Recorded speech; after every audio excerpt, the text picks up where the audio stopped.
नमस्कार विद्यार्थियों, श्रीमती मोहरी देवी तापड़िया कन्या महाविद्यालय जसवंतगढ़ के YouTube चैनल पर एक बार पुनः मैं आपका हार्दिक स्वागत और अभिनंदन करता हूं। मैं प्रवक्ता चंद्र प्रकाश गुर्जर। आज की क्लास हमारी BA प्रथम वर्ष के छात्रों हेतु इतिहास विषय की होगी। तो इतिहास विषय के दौरान जैसा कि आपको पहले से विदित है, जो दूसरी पुस्तक हमने शुरू की है, जो भारतीय संस्कृति के मूल आधार, उसका प्रथम अध्याय है जो अपना भारतीय संस्कृति की विशेषताएं, उसको हम पढ़ रहे हैं। और भारतीय संस्कृति की विशेषताओं के दौरान जैसे संस्कृति की मैंने आपको सामान्य परिभाषा भी बताई है, मतलब उत्तम स्थिति या सुधरी हुई स्थिति को ही संस्कृति कहते हैं कि जो ज्ञान की खोज में निरंतर निकले हुए मनुष्य की प्रगति सुनिश्चित है, और ये ज्ञान की खोज ही मनुष्य की संस्कृति है। आज की क्लास में चर्चा करने वाले हैं संस्कृति के स्वरूप, यानी स्वरूप बोले तो प्रकार। इसके प्रकार मूलतः विद्वानों के द्वारा इसके दो प्रकार बताए गए हैं। संस्कृति के जो प्रकार स्वरूप की बात करें तो इसमें एक भौतिक स्वरूप बताया गया, एक आध्यात्मिक स्वरूप बताया गया।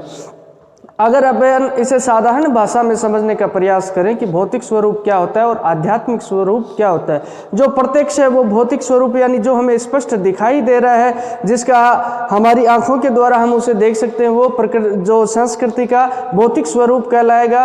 और जिसे महसूस किया जाए, जो भाव है, उसे अपना आध्यात्मिक स्वरूप, यानी जो प्रत्यक्ष और परोक्ष है, प्रत्यक्ष जो सामने है और परोक्ष जो अदृश्य है, वो हमारा आध्यात्मिक स्वरूप कहलाएगा।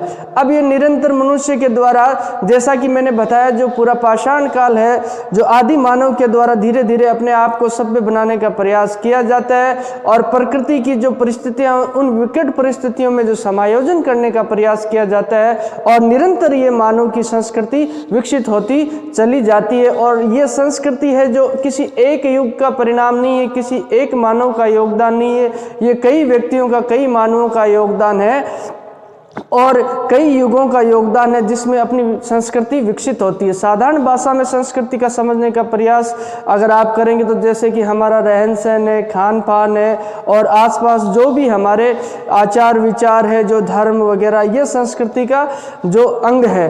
और इन्हें ही अब विभाजित किया गया भौतिक स्वरूप और आध्यात्मिक स्वरूप में। तो आध्यात्मिक स्वरूप और भौतिक स्वरूप में क्या अंतर होता है? हालांकि देखा जाए तो ये दोनों स्वरूप आपस में अपने एक दूसरे पर निर्भर रहते हैं। अगर बात की जाए तो भौतिक स्वरूप संस्कृति की वो नींव है। भौतिक स्वरूप देखा जाए तो संस्कृति की नींव माना जाएगा। अगर आध्यात्मिक स्वरूप को देखो तो आप आध्यात्मिक स्वरूप वो है जो इस नींव पे बना हुआ भवन है।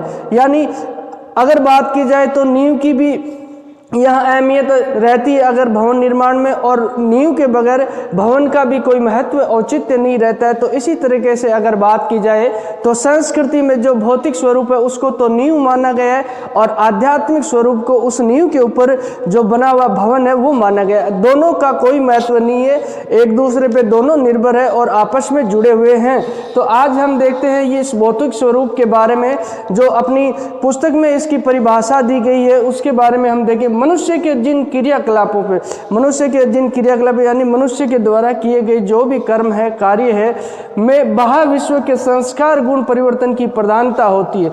मनुष्य के द्वारा कोई भी कार्य किया जाता है और जिसमें बाह्य विश्व, यानी बाह्य विश्व के संस्कार की अगर बात की जाए तो संस्कार बोले तो इससे आप गुण भी समझ सकते हो और परिवर्तन भी समझ सकते हो। इनकी प्रधानता जो स्पष्ट रूप से देखी जाती है क्रियाकलापों में, उसे ही भौतिक स्वरूप कहा जाता है। भौतिक स्वरूप में अगर बात की जाए, मनुष्य के द्वारा जो पाषाण और संगमरमर की मूर्तियों को तराश कर जो स्वरूप दिया जाता है, और जो स्वरूप हमें स्पष्ट दिखाई देता है, वही संस्कृति का एक भौतिक स्वरूप माना जाएगा। और उसी मूर्ति के अंदर जो भाव उकेरे जाते हैं वो आध्यात्मिक स्वरूप का अंग माने जाएंगे। तो भौतिक स्वरूप मनुष्य के द्वारा जो सीधी जो संरचनाएं हैं उनका, जिनका निर्माण किया जाता है, चाहे भौतिक स्वरूप में मूर्तियों की बात करें तो मूर्तियों में चाहे पाषाण की मूर्ति हो, चाहे संगमरमर की जो विभिन्न तरह की मूर्तियां, चाहे धातु की मूर्ति हो, मनुष्य के द्वारा बनाई जाती है, वो संस्कृति का भौतिक स्वरूप माना जाएगा। अब मूर्तियों के अलावा बात की जाए तो कृषि है। धीरे धीरे अगर बात की जाए तो मानव के द्वारा, पहले मानव असभ्य था और निरंतर जब सभ्य होता जाता है तो मानव के द्वारा पशुपालन के साथ कृषि उद्योग भी शुरू कर दिया जाता है और मानव जीवन की जो उत्तम और सुधरी हुई स्थिति यहाँ पे देखने को मिलती है। मनुष्य के द्वारा जो कृषि का प्रयोग किया, जो हमने जो पैलियोलिथिक एज के दौरान जो पूरा पाषाण काल है, स्टोन एज में हमने पढ़ा था किस तरीके से मानव के द्वारा कृषि का आविष्कार किया जाता है और मानव जीवन में ये अहम परिवर्तन रहता है कृषि का जो आविष्कार। तो बात की जाए तो ये कृषि का स्वरूप है, कृषि का जो आविष्कार है ये मानव की भौतिक प्रगति माना जाएगा। पशुपालन है, पशुपालन पहले शुरुआती दौर में मानव के द्वारा सिर्फ कच्चे मांस प्राप्त करने के लिए पशुओं का पालन किया जाता था। उसके पश्चात अन्य उत्पादन पशुओं से, चाहे दूध है, दही है, इस तरह के उत्पादन भी किए जाने लगते हैं और मानव निरंतर सभ्य होता चला जाता है। विश्व की, जैसे हमने बात की थी,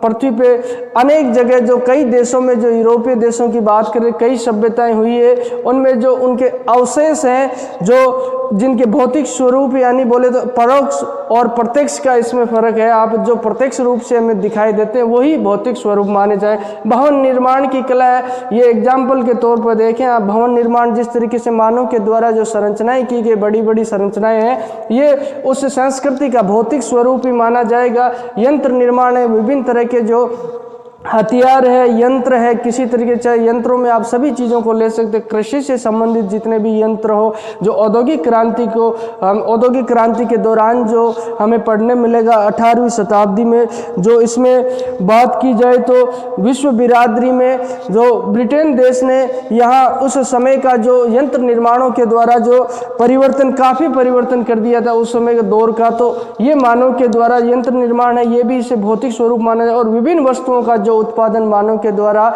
जो खोज निरंतर की जाती है वही भौतिक स्वरूप माना जाता है। इसमें ही हमें बाह्य विश्व की प्रगति की प्रधानता दिखाई देती है। जो मनुष्य के द्वारा किए गए जो कार्य, जिनके द्वारा जो प्रगति सुनिश्चित होती है, वही भौतिक स्वरूप माना जाता है। ज्ञान की खोज में निकले हुए मनुष्य की प्रगति सुनिश्चित है, यही जो भौतिक स्वरूप है। और मनुष्य के द्वारा जो ज्ञान की खोज करते हुए अपनी सभ्यता को जो आगे बढ़ाया जाता है उसे ही भौतिक स्वरूप कहा जाता है। अब बात करते हैं हम आध्यात्मिक स्वरूप की। आध्यात्मिक स्वरूप की अगर बात की जाए तो हमने जैसा कि पहले आपको बताया, आध्यात्मिक स्वरूप में मनुष्य के द्वारा जो पाषाण और संगमरमर की जो मूर्ति उकेरी जाती है वो जो हमें दिखाई देती है वो उसका भौतिक स्वरूप है, लेकिन उसके जो भाव उसके द्वारा प्रदर्शित किए जाते हैं चेहरे के। आपने देखा होगा, अगर गुप्त काल के दौरान बात की जाए तो मौर्य काल के दौरान कई मूर्तिकारों के द्वारा और कई सम्राटों के द्वारा मूर्तियां बनाई गई। उन मूर्तियों में जो उनके भाव हमें दिखाई देते हैं वो जो हमारी संस्कृति का आध्यात्मिक स्वरूप प्रकट करते हैं। तो आध्यात्मिक स्वरूप के बारे में अगर आप बात की जाए तो इसमें मानव की प्रकृति और आत्मा का संस्कार व सुधार की प्रधानता होती। इसमें मानव की प्रकृति यानी मनुष्य के जो आचार विचार है यहाँ उनकी प्रधानता रहती है। मनुष्य की जो सोचने की क्षमता है, अगर बात की जाए मनुष्य के जो भाव है अंदर के, वो प्रकट किए जाते हैं, वही जो आध्यात्मिक स्वरूप है। इसमें मानव की प्रकृति और आत्मा का संस्कार, बोले तो आत्मा के गुण जो हमें दिखाई देते हैं वही इनके सुधार की प्रधानता होती है, वही आध्यात्मिक स्वरूप कहलाता है। मनुष्य द्वारा निर्मित मूर्तियों या अन्य वस्तुओं में जो सौंदर्य और कला की श्रेष्ठ भावनाएं व हस्त कौशल अभिव्यक्त होता है वह संस्कृति का आध्यात्मिक स्वरूप होता है। यानी मनुष्य के द्वारा जिन अपने जो भौतिक स्वरूप की बात की जाए, जो संस्कृति में भौतिक स्वरूप में जो चीज़ें आती है उनमें अपने भाव, जिस तरीके से अपने हृदय के भाव है, ये चीज़ें जो उसके द्वारा उकेरी जाती है वही आध्यात्मिक स्वरूप कहलाता है। आध्यात्मिक स्वरूप में बात करें तो धार्मिक पक्ष की बात करें तो दुनिया में विभिन्न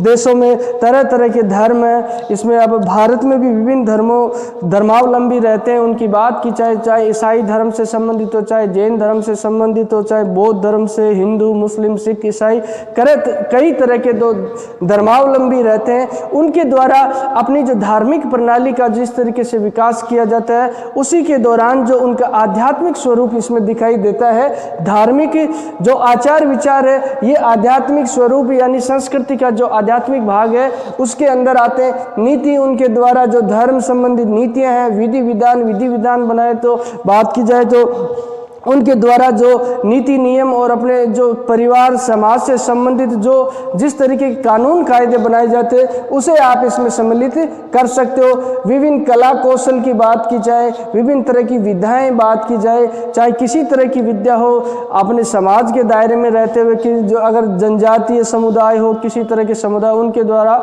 जो अलग अलग जो रीति रिवाज जो उनके द्वारा विकसित किए जाते हैं वही उनकी संस्कृति का आध्यात्मिक स्वरूप माने जाते हैं। मानव के द्वारा रचित साहित्य ही आध्यात्मिक स्वरूप है, चाहे वेदों की रचना हो, चाहे किसी बाइबल की रचना हो, ये भी इसी का भाग आध्यात्मिक स्वरूप के तहत माना जाता है। वह मानव के समस्त सद्गुण और शिष्टाचार इसी में निहित होते हैं। मानव के द्वारा जो उत्तम और सुधरी हुई स्थिति, जैसा कि मैंने बताया था, वही संस्कृति का स्वरूप, और मानव के द्वारा निरंतर अपनी जो स्थिति में जो सुधार किया जाता है वही जो आध्यात्मिक स्वरूप के रूप में हम दे सकते हैं। और जैसा कि हमने पहले भी बताया था आपको, भौतिक स्वरूप और आध्यात्मिक स्वरूप में किसी तरह की विभिन्नता या नहीं, दोनों आपस में एक दूसरे से जुड़े हुए अगर बात की जाए तो भौतिक स्वरूप है, जैसा कि हमने बताया, एक तरीके से नींव का कार्य करता है। उसी तरीके से अगर बात की जाए तो आध्यात्मिक स्वरूप की बात, तो आध्यात्मिक स्वरूप उस नींव पे बना हुआ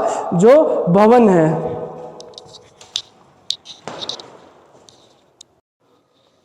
तो विद्यार्थियों, आज हमने जो संस्कृति का स्वरूप है उसके बारे में जाना है। मुख्यतः मूलतः देखा जाए तो इसमें संस्कृति के दो स्वरूप बताए गए हैं, भौतिक स्वरूप और आध्यात्मिक स्वरूप। भौतिक स्वरूप में और आध्यात्मिक स्वरूप में सीधा सीधा अगर अंतर किया जाए तो जो प्रत्यक्ष चीज़ें अपने को यहाँ पे जो दिखाई देती है वही भौतिक स्वरूप के अंदर आती है, और जो जिनके भाव हमें दिखाई देती है, परोक्ष जो चीज़ें हमारे लिए रहती है, वो आध्यात्मिक स्वरूप संस्कृति का पहलू मानी जाती है। और इनमें मूलतः ये दोनों एक दूसरे पे जो टिके हुए हैं, और भौतिक स्वरूप जिस तरीके से बता दिया है आपको मैंने बताया है कि इसकी नींव है, तो उसी तरीके से नींव पे बना हुआ जो भवन है आध्यात्मिक स्वरूप है।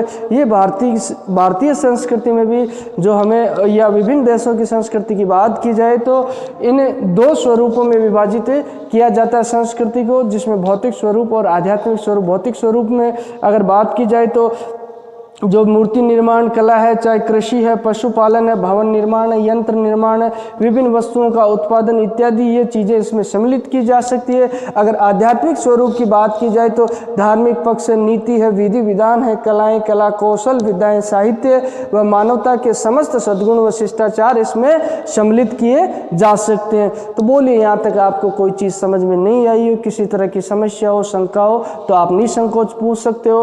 अपने पास जो प्लेटफॉर्म है, जो शैक्षणिक व्हाट्सएप ग्रुप है अवेलेबल है, उसके माध्यम से आप कोई भी प्रश्न पूछ सकते हो, और आपके सुझाव भी आमंत्रित है। और इतिहास विषय से संबंधित किसी और अगर विद्यार्थी की जिज्ञासा उत्सुकता होती है, किसी इतिहास विषय से संबंधित जानकारी चाहिए, तो आप निसंकोच पूछ सकते हो। तो आज की क्लास के लिए बस इतना ही, और सभी विद्यार्थियों का पुनः बहुत बहुत धन्यवाद।